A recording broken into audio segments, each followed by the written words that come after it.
former officers are high-ranking managers from Philadelphia, Los Angeles.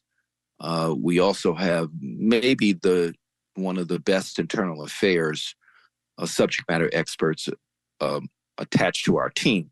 So we have expended that $7.4 million over the 5-year period for which it was allocated, and there are a couple of million more that has been paid by Newark. But the reality is that Newark is going to spend a lot more. We have expended that $7.4 million over the 5-year period for which it was allocated, and there are a couple of million more that has been paid by Newark. But the reality is that Newark is going to spend a lot more because it had to upgrade its data systems. It has made some progress in that area.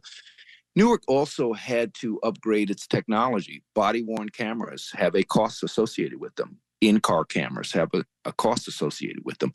But Michael, this is what happens when you neglect the police department for 30 years. Sooner or later, you have to improve the systems that you didn't pay attention to for 30 years. So you have to do it all at once. So yes, it is costly, but it would have cost a lot less had Newark and other cities been doing it all along. Peter, what do stakeholders, residents say about the reforms so far? It depends on who you ask. I think you probably would get better responses than we would. We hold community meetings, community forums, and we hear comments. I think a number of members of the Newark public know that policing is better than it once was. The abusive policing tactics that once existed in Newark just don't exist today. Secondly, you don't have the disrespect of the community that once was rather prevalent in Newark. You also have, you don't have the use of force, excessive use of force incidents by police that touched off the 67 Newark riots. You may recall that the reason that people had enough and decided to fight it out in the streets was because a taxi cab driver drove around a police car and was pulled out of his taxi and beaten nearly to death. That just doesn't happen in Newark today. I've been speaking with former New Jersey Attorney General Peter Harvey, who serves as the court-appointed monitor overseeing reform of the Newark Police Department. Peter, thank you so much. Thank you, Michael. WNYC is supported by Michelman & Robinson, LLP, a full-service national law firm dedicated to its representation of clients across industries. More information at mrllp.com.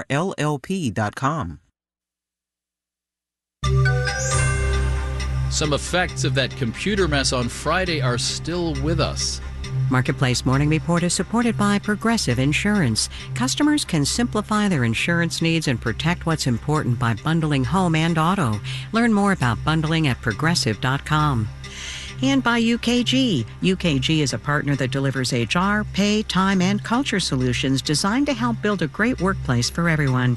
UKG, our purpose is people.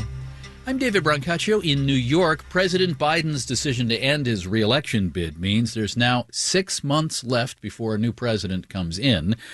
There's the matter of legacy. And on our beat here, Joe Biden's emerging economic legacy. Marketplace's senior Washington correspondent Kimberly Adams joins us now. Morning, Kimberly. Good morning, David. President Biden stays president for just about another 6 months, but let's now talk about what kind of economic policies might eventually be associated with Biden. Of course, that's one for the historians, but it looks like Biden will likely be remembered for safely bringing the economy out of the COVID pandemic. Like most presidents, he'll probably get both credit and blame for things that may or may not have been completely under his control. But I asked Jennifer Victor, who teaches political science at George Mason University, how she thinks history is going to remember the Biden economy.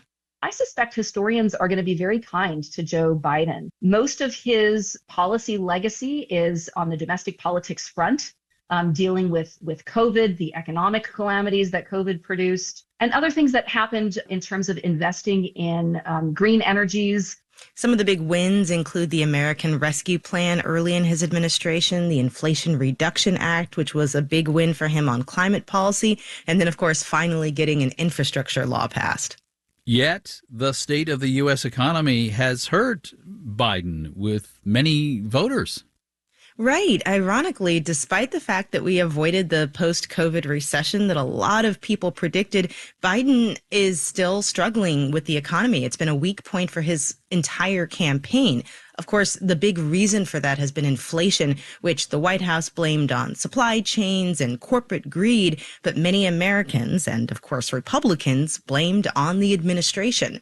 Felicia Wong is president and CEO of the progressive advocacy group Roosevelt Forward. I do think that now that prices are not just stabilizing, but we're actually seeing the drop in prices, including housing prices. I think some of the legacy of price increases will start to taper off, but that's been really tough for the president. Now, some of the president's work were investments, getting big projects going that will take time, will take years to actually vest. A good example of this is the CHIPS Act, which was a record investment in the future of the semiconductor industry here in the U.S., but we're going to need some time and distance before we really see it play out. Yeah. So from the emerging legacy to I got a practical question, maybe the question of the morning. What happens, Kimberly, to the campaign cash that Biden has been raising all this time now that he's stepping out? This has been a big question, and I asked Shanna Ports, senior legal counsel for campaign finance at the Campaign Legal Center, about this just yesterday. And here's what she said. Vice President Harris gets to keep access to the money that is in the campaign committee so long as she is designated as the presidential candidate or the vice presidential candidate. And in the last few hours today, the campaign has gone ahead and filed the paperwork with the FEC to put her on the line as the presidential candidate and keep her on that committee.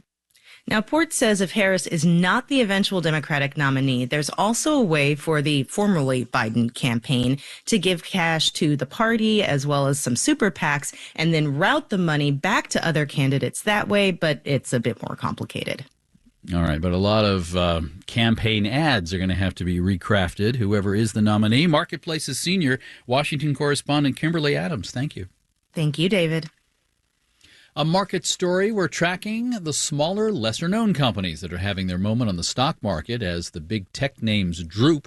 According to a Wall Street Journal calculation, now the Russell 2000 stock index that has a lot of lesser-known companies beat the S&P 500 over a one-week stretch by the biggest margin since Ronald Reagan was president. This morning, the Russell 2000 futures are up 0.3%, S&P futures up 0.5%, NASDAQ futures up 0.9% now. Marketplace Morning Report is supported by Amazon Business, aiming to help save time by offering smart business buying solutions so there's more time to focus on growing the business and less time doing the admin. More at AmazonBusiness.com. And by Schwab. Schwab offers investors choices like full-service wealth management, self-directed investing options, and trading on Thinkorswim. More at Schwab.com. And by Rubrik. When cyber attacks put businesses at risk, Rubrik provides the power to bounce back fast. More at Rubrik.com. While Microsoft is saying the underlying problem's now been fixed, the effects of a third-party computer network security company releasing a faulty update on Friday are still being felt. Austin-based CrowdStrike has been taking responsibility for all those Windows computers getting stuck trying to turn back on. And it's still being felt by businesses and customers around the world. Marketplace's Nova Safos here with an update. Yeah, David, we have some new numbers this morning as to the breadth of the tech outage. CrowdStrike says that 8.5 million Windows devices were impacted. That's globally. It says a significant number of those are back online, but no firm number there. One of the biggest hurdles has been that fixing this mess has been slow and complicated and requires manually working on each affected system. So it's welcome news that CrowdStrike now says it's figured out a way to accelerate that process, but it's still working out the details on how to deploy that new method, David. Dare I call it the days the world got crowd-struck? So, Nova, when can we expect systems to get back to normal? Well, that's a really good question, and we simply don't know. Most big companies and institutions did recover fairly quickly on Friday. A lot of small businesses, though, which don't have IT departments, are still struggling. Airlines have gotten much of the attention because the disruption cascades through their schedules, but by that benchmark, this isn't over yet, David. Delta Airlines has been the most affected. It's still canceling a significant number of flights. It's also facing heightened scrutiny over its customer service response. Transportation Secretary Pete Buttigieg this morning yesterday said his department has received hundreds of complaints about Delta, and it will hold the company responsible for not refunding customers when necessary. All right, Marketplace's Nova Safo, thank you for tracking all that. In New York, I'm David Brancaccio. You're listening to the Marketplace Morning Report from APM, American Public Media.